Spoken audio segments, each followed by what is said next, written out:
لكم عن شيء نفسا فأولوا ولا تؤتوا السفهاء أموالكم التي جعل الله قياما وارزقوهم فيها واقسموا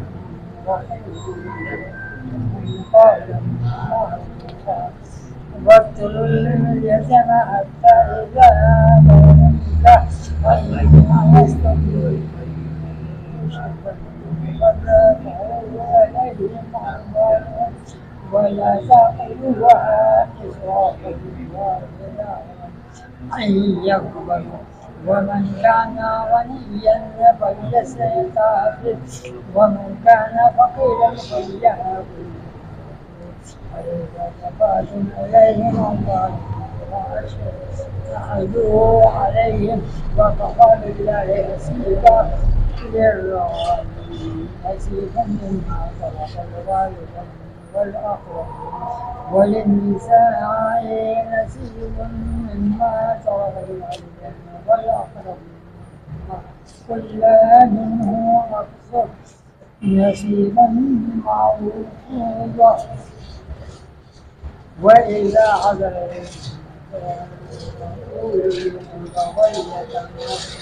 والمساكين فارزقوهم منه وقولوا لهم قولا معروفا وليأمر الشهيدين من خلفهم ذرية فليخافوا عليهم فليتقوا الله وليقولوا قولا سديدا إن الذين يأكلون أموال اليتامى ظلما إنما يأكلون في بطونهم نارا وسيصلون سعيرا يوصيكم الله في أولادكم للذكر مثل حظ الأنثيين فإن كن نساء فاكثرتين فلهن ثلثا وإن كانت واحدة فلهن النصف ولأبويه لكل واحد منهما الثلث مما ترك ولد فإن لم يكن له ولد ووارثه أباه فلأمه الثلث فإن كان له أخوات فلأمه الثلث بعد وصية فيها أولاد آباؤهم وأبناؤهم لا تدرون أيهم أقرب لكم نفعا فريضة من الله والله كان عليما حكيما ولكم نصف ما ترك أزواجكم إن يكن لهن ولد فإن كان لهن ولد فلا مما تركنا بعد وصية يوصينا بها أو دين ولهن الرجوع مما تركتم يكن لكم ولد فإن كان لكم ولد فلهن الثمن مما تركتم من بعد وصية توصون بها أو دين وإن كان رسول كلالة أو امرأة وله أخ أو أخت واحدا منهما السدس فإن كانوا أكثر من ذلك فهم شركاء في الثلث من بعد وصية يوصى بها أو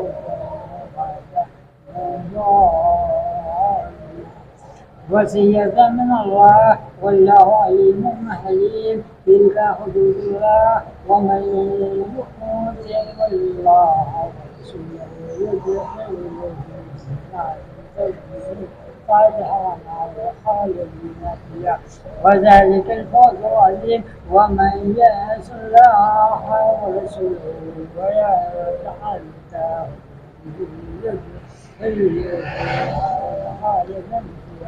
ولو عذاب مهين صدق الله العظيم. اچھا جی، بسم اللہ الرحمن الرحیم. لن تنالوا البر. وعلیکم السلام ورحمۃ اللہ وبرکاتہ. بس بیٹھ جائیں، آپ ہی گئے. سورہ نساء شروع ہو رہی ہے. لن تنالوا البر چوتھا پارہ ہے سورہ نساء. نساء یہ مفرد بھی استعمال ہوتا ہے، جمع بھی. ایک عورت کو بھی کہتے ہیں، زیادہ عورتوں کو بھی نسائی کہا جا سکتا ہے. امرأ ایک عورت ہوتی ہے. امرأتان دو عورتیں. امرأات بہت ساری عورتیں. امرأ ہاں ایک عورت. اچھا جی، یہ مدنی صورت ہے. یا ایھا الناس اتقوا ربکم الذی خلقکم. حضور صلی اللہ علیہ وسلم یہ آیت خطبہ کے جو ہمارا ہوتا ہے نکاح کا خطبہ، اس میں تلاوت فرمایا کرتے تھے. یا ایھا الناس، ہاں اے لوگو، اتقو ڈرو، ربکم الذی اپنے رب سے، جو رب جس نے الذی خلقکم تم کو پیدا کیا بنایا، من نفس واحدہ ایک جان سے، ایک ہی جان سے تمہیں اس نے پیدا کر دیا. وخلق منها زوجها وبث منهما رجالا كثيرا ونساء واتقوا الله الذي تساءلون به والارحام. اور اسی سے اس کی بیوی کو پیدا کر کے ان دونوں سے دنیا میں بہت سے مرد اور عورتیں پھیلا دی. یعنی حضرت آدم علیہ السلام اور حضرت حوا علیہ السلام، ان کے متعلق آتا ہے کہ اللہ تعالیٰ نے حضرت آدم علیہ السلام کو شیطان کی ورغلانے پر جب انہوں نے گندم کھا لیا تو جنت سے دنیا میں بھیج دیا. آدم علیہ السلام نے بہت روئے اللہ کے سامنے، کہتے ہیں اس قدر روئے کہ ان کے آنسوؤں کو جمع کیا جائے تو کشتیاں چل جائیں اس میں. اور جو ہے اللہ سے معافی مانگتے رہے. اللہ نے پھر طریقہ سمجھا دیا کہ اس طرح آپ دعا مانگیں. ہم قال ربنا ظلمنا انفسنا وان لم تغفر لنا، غالباً یہ دعا. تو آدم علیہ السلام پھر آرام کر رہے تھے، سو رہے تھے، تو ان کی پسلی سے اللہ نے الٹی جانب سب سے نچلی پسلی سے حضرت حوا علیہ السلام کو پیدا فرما دیا. جب یہ جاگ گئے تو ایک جو ہے مختلف الجنس کو دیکھ کر، یعنی کہ عورت ذات کو، ان کی طرف قریب بڑھے تو اللہ تعالیٰ نے روک دیا. پھر حکم ہوا کہ جو ہے آپ ان کو پہلے حق مہر ادا کریں. یعنی گویا نکاح کراتے ہیں لیکن حق مہر ادا کرنا پڑے گا، کوئی چیز دینی پڑے گی. تو آتا ہے کتابوں میں کہ انہوں نے پھر جو ہے کچھ پھول جمع کرے، اکٹھے کرے، ان کو جوڑ لیا اور اس طریقے سے جو ہے حوا علیہ السلام کے گلے میں ڈال دیا. تو گویا یہ ایک حق مہر ہو گیا. اس طریقے سے جو ہے ان کا آپس میں نکاح ہو گیا اور معاملہ اس کے بعد جو ہے اولادیں شروع. وہی بات ہے، قابیل حابیل اور پھر اسی طرح دو بہنیں ان کی. پھر ان کی جو ہے آپس میں نکاح کو اللہ نے جائز حلال قرار دیا، کیونکہ انسانیت کو چلانا تھا، اللہ نے مخلوق انسانیت کو آگے بڑھانا تھا تو جائز قرار دیا. اب جو فیصلہ ہوا، قرہ نکالا گیا کہ بھائی کس بھائی کی کس بہن کے ساتھ شادی ہو، نکاح ہو تو آگے اولاد بڑھے. تو جو قابیل تھا وہ اس کے حصے میں جو بہن آئی وہ اتنی کوئی زیادہ خوبصورت نہیں تھی. حابیل جو تھا اس کے زیادہ خوبصورت حصے میں آ گئی بہن، اس سے نکاح ہو گیا. تو اس نے اس چیز کو ناپسند کرتے ہوئے قابیل نے حابیل کو قتل کر دیا. اب جب یہ دنیا کا پہلا قتل ہوا تو اب سمجھ نہیں آئی کہ اس کو کیسے، مار تو میں نے دی، افسردہ بھی ہو گیا، سمجھ بھی نہیں آ رہی اب کیا کرتے ہیں جب انسان مر جاتا ہے. ابھی تک کوئی انسان مرا نہیں تھا نا آج تک. تو ایک کوا آیا، اس نے آ کر پھر ساری داستان کا معمہ حل کرا، وہ بھی قرآن میں اس کا ذکر ہے. تو اس نے ایک مرے ہوئے کوے کو نا دفنایا ان کے سامنے. تو اس نے ایک قبر کھودی اپنی چوٹ سے نا, کھدائی کری اور اس میں کوے کو ڈالا, اوپر سے مٹی ڈال دی. تو بس قابیل کو سمجھ آ گئی کہ انسان کو اس طرح سے دفن کرنا ہے مٹی کے اندر. تو اس طرح اس نے حابیل کو قتل بھی کیا اور افسردہ بھی ہو گیا. بہرحال تو یہی فرمایا واتقوا اللہ الذی تساءلون بہ والارحام, اللہ کے عذاب سے ڈرتے رہو جس کا واسطہ دے کر تم ایک دوسرے سے اپنا حق مانگتے ہو, اور رشتہ داری کو توڑنے سے بچو. ان اللہ کان علیکم رقیبا, بے شک اللہ تم سب پر نگران ہے. وآتوا الیتام اموالہم ولا تتبدلوا الخبیث بالطیب, اور یتیموں کا مال ان کے حوالے کر دو اور ان کی اچھی چیز کے بدلے گھٹیا چیز نہ دو, اور نہ ہی ان کا مال اپنے مال سے میں ملا کر کھانے کی کوشش کرو. یہ بھی ہوتا ہے نا ولا تأکلوا اموالہم الی اموالکم, کہ خلط ملط کر دیا, اس کے حصے کو بھی اپنے حصے کے ساتھ ملا کر, اور پھر بدماشی دکھاتے ہیں کہ بھائی باپ نے گھر بنایا تھا, اب بیٹے اس میں رہ رہے تھے, ایک بڑا بیٹا تھا جو اچھا کماتا تھا, اس نے پیسہ انویسٹ کرا اور اس میں منزلیں تعمیر کر دی. اب جب میراث کی تقسیم کا وقت آتا ہے تو وہ بدماشی کرتا ہے, پھر کہتا ہے یہ تو اتنے لاکھ میں نے اس پہ انویسٹ کریں, خرچ کریں, پہلے تو اس کو الگ کرو. حالانکہ شرعن یہ نہیں ہے.